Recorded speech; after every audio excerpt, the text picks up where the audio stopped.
अस्सलामुअलैकुम। पिछले 36 घंटों से एलओसी पर किस तरह पाक फौज दुश्मन के दांत खट्टे कर रही है, जिसमें भारत का भारी जानी नुकसान भी हो रहा है। भारी तोपखाने से पाक फौज दुश्मन की चेक पोस्टों को नहायत महारत के साथ निशाना बनाती है, तो बुज़दिल दुश्मन आजाद कश्मीर की सिविलियन आबादी को निशाना बनाकर बदला लेने की कोशिश कर रहा है। पाकिस्तान ने किस तरह भारतीय चेक पोस्ट को तबाह किया, जिसका दावा DGISPR major general Asif Ghafoor ने जुमेरात की सुबह किया था, उसकी वीडियो रूसी खबर रसां एजेंसी ने जारी करके जहां पूरे भारत में कोहराम बर्पा किया, तो वहीं ये वीडियो देखकर पाकिस्तानी कौम के सर फख्र से बुलंद हो गए हैं। पूरे भारत में इंडियन आर्मी चीफ पर तनकीद के नश्तर चलाए जा रहे हैं, क्योंकि होना तो चाहिए था कि वो पेशा वराना अमूर पर तवज्जो देते, लेकिन उनके मुतनाज़ा शहरियत बिल पर जारी मुजाहिरों से मुतालिक सियासी बयान पर पूरे मुल्क ने उन्हें आड़े हाथों लिया है।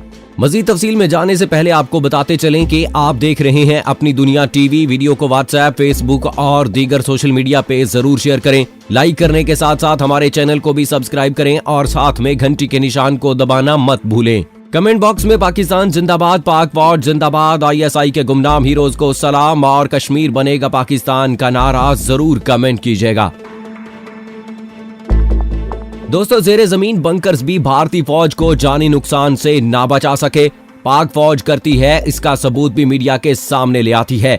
शोबा ताल्लुकात आमा, जिसके head major general Asif Ghafoor हैं, उन्होंने 5th जनरेशन वार में दुश्मन को नाकों चने चबवा दिए हैं।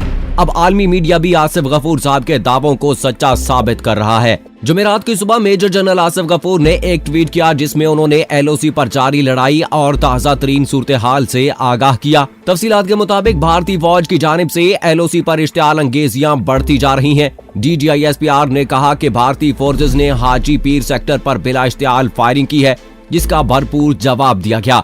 ISPR के मुताबिक पाक फौज ने हाजी पीर सेक्टर पर भारतीय इश्तियाल अंगेजियों का मुंह तोड़ जवाब दिया। पाक फौज की जवाबी कार्रवाई से भारतीय चेक पोस्ट तबाह हो गई। DGISPR की ट्वीट के मुताबिक पाक फौज की जवाबी कार्रवाई में 3 भारतीय फौजी मारे गए। मारे जाने वाले भारतीय फौजियों में एक सूबेदार भी शामिल है। ISPR का कहना है कि भारतीय इश्तियाल अंगेजी से देवा सेक्टर पर पाक फौज के 2 जवान भी शहीद हुए।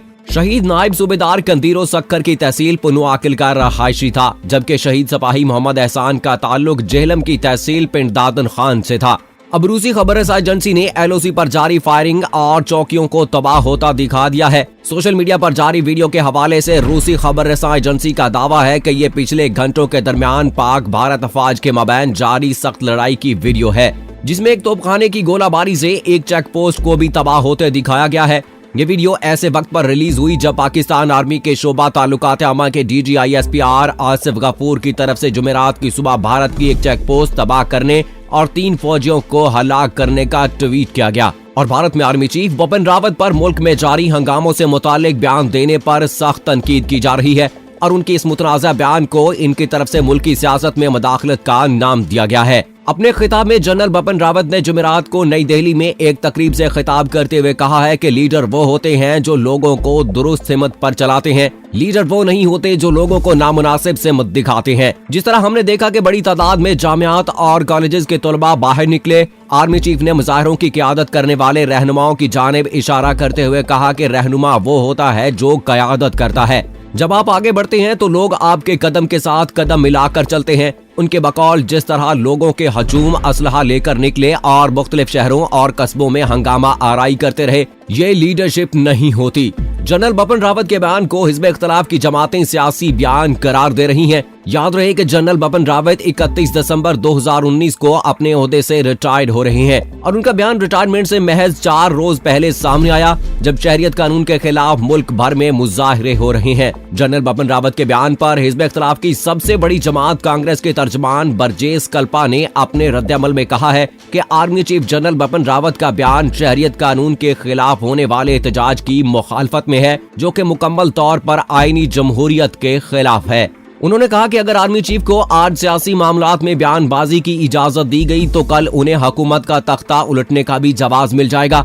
ऑल इंडिया मजलिस इत्तेहाद अल मुस्लिमीन के सदर और भारत के ईवान ज़ीरी के रुकन असदुद्दीन अवैसी ने अपने रद्द अमल में कहा है कि क़यादत अपनी हदूद को जानती है। उन्होंने आर्मी चीफ के बयान पर तंज करते हुए कहा कि ये सिविलियन बालादस्ती के ख्याल को समझने और इस इदारे की सालमियत के तहफ़्फ़ुज़ के बारे में है जिसकी सरबराही आप करते हैं। याद रहे कि भारत में 11 दिसंबर 2019 को दोनों ऐवानों से मंजूर होने वाले मुतनाज़े शहरियत कानून के खिलाफ मुल्क भर में एहतजाज जारी है। मुजाहिरों के दौरान अब तक 20 अफराद से ज्यादा हलाक हो चुके हैं, जबकि 1500 लोगों को हिरासत में लिया गया है। भारत की इश्तियाल अंगेजी का पाक फौज भरपूर जवाब दे रही है, तो वहीं मकामी आबादी मुश्किलात से दो चार है, जिसका इदराक पाकिस्तानी हुकूमत ने करते हुए बड़ी इमदादी और रिलीफ पैकेज का ऐलान किया है।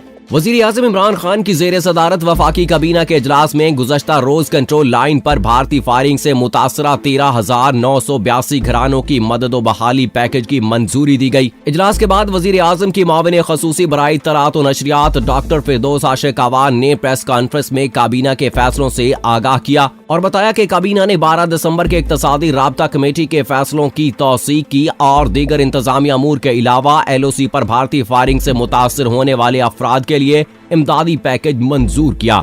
इस पैकेज के तहत 67 करोड़ रुपए की इमदाद मुतासरा खानदानों में तकसीम की जाएगी। दरियासना कंट्रोल लाइन पर और मकबूजा कश्मीर में भारतीय फौजों की वहशत व बर्बरियत का सिलसिला जारी है और गुज़श्ता रोज भारतीय फोर्सेज ने शोपियां और बाहमाला के इजला से 8 कश्मीरी नौजवानों को गिरफ्तार कर लिया।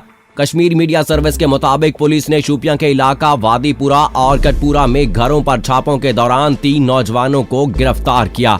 मकबूजा कश्मीर में आज कर्फ्यू के 143वें रोज भी कश्मीरी आवाम का अरसा हयात बदस्तूर तंग है, जो हर किस्म के वसाइल और बुनियादी जरूरियात तक से महरूम है और अक़वाम आलम के सामने कसम पुरसी की तस्वीर बने हुए हैं, मगर इन पर मोदी सरकार के मजालम थमने की बजाय बढ़ते ही चले जा रहे हैं, जो इलाकाई और आलमी अमन सलामती के लिए फिक्रमंद आलमी क़ियादतों और इदारों के लिए लम्हा फिक्रिया है। कंट्रोल लाइन पर तो मोदी सरकार ने अमलन जंग का माहौल बना रखा है, जहां भारतीय फौजों की फायरिंग और गोलाबारी से रोजाना की बुनियाद पर बेगुनाह लोगों की शहादतें हो रही हैं और अपने घरों और इमलाक की तबाही की सूरत में इन शहरी आबादियों को बेपनाह माली नुकसानात भी उठाना पड़ रहे हैं। जबकि कंट्रोल लाइन पर भारतीय फोर्सेज की पैदा करदा खौफ व हिरास की फिजा में शहरी आबादियों के लोग खुद को गैर महफूज समझते हुए नकल मकानी पर मजबूर हो चुके हैं। चुनाचे अब तक हजारों अफराद अपने घरों को छोड़कर दूसरे मकामात पर नकल मकानी कर चुके हैं। इस हवाले से 2 माह पहले अक्टूबर में डिजास्टर मैनेजमेंट अथॉरिटी की जानिब से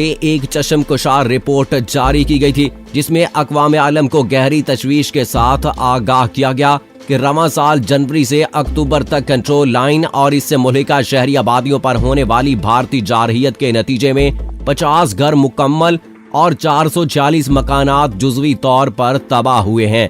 जबकि इस अरसे में भारतीय फायरिंग और गोलाबारी से 16 खवातीन समेत 53 अफराद शहीद और इतने ही जख्मी हुए हैं। रिपोर्ट के मुताबिक सिर्फ माह अक्टूबर में भारतीय फायरिंग से 12 शहादतें हुई और शहरी आबादियों में 52 दुकानें भी तबाह हुई हैं। तो दोस्तों, इस वक्त मोदी सरकार जो है वो बौखलाहट का शिकार है और वो निहत्ते कश्मीरियों पर और दूसरे लोगों पर गोलाबारी और गोलियां बरसा रही है, जिससे कि वो जानी नुकसान भी उठा रहे हैं और अपने घरों को भी तबाह होता देख रहे हैं।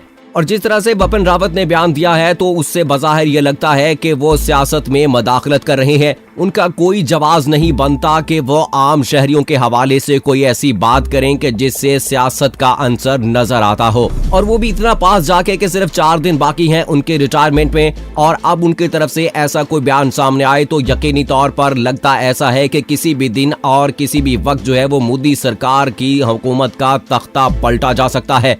चूंकि आर्मी चीफ को ये हक हासिल नहीं होता कि वो मुल्की सियासत में और जमहूरियत में हिस्सा ले सके, लेकिन अगर वो ऐसा करता है तो यकीनी तौर पर यह बात जाहिर नजर आती है कि वो हुकूमत को पलटने की सोच रहा है, और ऐसा किया भी जा सकता है।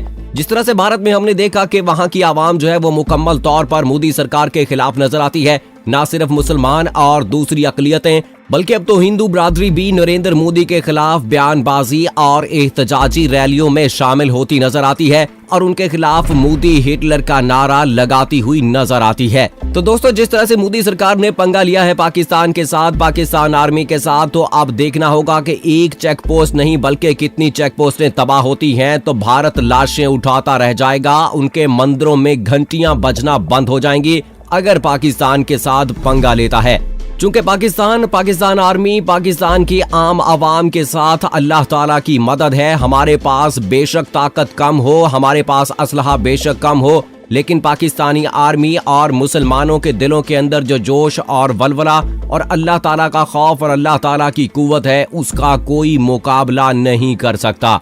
चूंकि मुसलमानों का यकीन है इस बात पर कि उनकी जो मौत है वो हकीकत में हयात है और वही अब्दी जिंदगी है, और हम शहादत को जो है बहुत बड़ा मर्तबा मानते हैं और उसी को अपनी जिंदगी समझते हैं। और हर इंसान जो मुसलमान है वो यकीनन शहादत का रुतबा पाना चाहता है। तो इसलिए भारतीय बुज़दिल हुकूमत और फौज को ये बात याद रखनी चाहिए कि जो लोग मौत से नहीं डरते उनसे क्या मुकाबला। इंशाअल्लाह हर बहाज पर अल्लाह ताला की कुव्वत पाकिस्तान के साथ रहेगी और पाकिस्तान सुरखरू होकर रहेगा। सो दोस्तों, पाकिस्तान जिंदाबाद का नारा कमेंट बॉक्स में जरूर लिखिएगा। फी अमानिल्लाह।